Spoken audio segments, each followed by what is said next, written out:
केवल व्रत से ही भगवान प्रसन्न होते हैं। चलिए जानते हैं इस कहानी के माध्यम से। गांव के किनारे एक छोटा सा मंदिर था। उस मंदिर में रोज सुबह शाम घंटियों की आवाज़ गूंजती थी। दूर दूर से लोग वहां पूजा करने आते थे। उसी गांव में एक गरीब लकड़हारा रहता था। उसका नाम था माधव। माधव बहुत गरीब था, लेकिन उसका मन बहुत साफ था। वह रोज़ जंगल से लकड़ियां काट कर लाता और उन्हें बेचकर अपने परिवार का पेट भरता। गांव के लोग बड़े बड़े व्रत रखते, महंगे फल चढ़ाते, कथा करवाते, लेकिन माधव के पास इतना समय और धन नहीं था। एक दिन गांव में घोषणा हुई, जो व्यक्ति निर्जला व्रत रखकर भगवान विष्णु की पूजा करेगा, उसकी हर मनोकामना पूरी होगी। पूरा गांव तैयारी में लग गया। कहीं फल आ रहे थे, कहीं मिठाइयाँ बन रही थी। माधव यह सुनकर उदास हो गया और अपनी पत्नी से बोला, मैं सुबह से शाम तक मेहनत करता हूँ। अगर व्रत रखूँगा तो काम नहीं कर पाऊँगा, और अगर काम नहीं करूँगा तो बच्चों का खाना कैसे बनेगा। पत्नी मुस्कुराई और बोली, भगवान भूखे रहने से नहीं, सच्चे मन से प्रसन्न होते हैं। लेकिन माधव के मन में कहीं न कहीं ये दुख था। उसे लगता था कि शायद भगवान केवल उन्हीं लोगों की सुनते हैं जो बड़े बड़े व्रत, पूजा, यज्ञ आदि करवाते हैं। अगले दिन व्रत था। पूरा गांव मंदिर में इकट्ठा हुआ। सब लोग नए कपड़े पहनकर आए थे, लेकिन माधव जंगल चला गया क्योंकि उसके घर में आटा खत्म हो गया था। दोपहर की तेज धूप थी। माधव पसीने से भीग चुका था। तभी उसे रास्ते में एक बूढ़ा साधु दिखाई दिया। साधु बहुत कमज़ोर था। उन्होंने कांपती आवाज़ में कहा, बेटा, सुबह से कुछ नहीं खाया, थोड़ा पानी मिलेगा। माधव के पास केवल एक छोटी सी रोटी और पानी था, जो वह उसके लिए लाया था।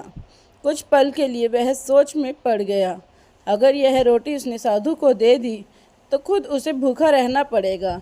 लेकिन अगले ही पल उसने मुस्कुराकर अपनी रोटी और पानी साधु को दे दिया। साधु की आंखें भर आई। उन्होंने कहा, बेटा, आज तुमने मुझे जो भोजन दिया है, यह भोजन नहीं, अपना प्रेम दिया है। माधव हाथ जोड़कर बोला, महाराज, मैं व्रत नहीं कर पाया, इसलिए मन दुखी था। लगा भगवान मुझसे नाराज होंगे।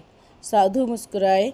उन्होंने कहा, जिस व्रत में दया न हो वह व्रत अधूरा होता है, और जिस हृदय में प्रेम हो वहाँ व्रत करने की कोई आवश्यकता ही नहीं होती।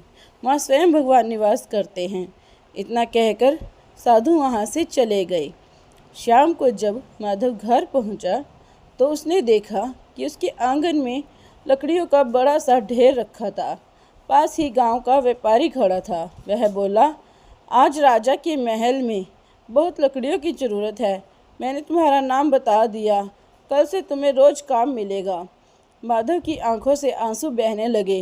रात को उसे स्वप्न आया और स्वप्न में उसने उसी साधु को देखा जिन्होंने विष्णु रूप में उसे दर्शन दिए। भगवान बोले, माधव, लोगों ने मुझे फल और मिठाइयाँ चढ़ाई, लेकिन तूने मुझे भूख रूप में भोजन कराया। याद रखो, केवल व्रत करने से ही नहीं, सच्ची सेवा, दया और प्रेम से ही भगवान प्रसन्न होते हैं। अगली सुबह माधव मंदिर गया। उसने भगवान के सामने सिर झुकाया और कहा, प्रभु, आज समझ आया कि भूखा रहना ही भक्ति नहीं, किसी भूखे को खिलाना भी सबसे बड़ा व्रत है।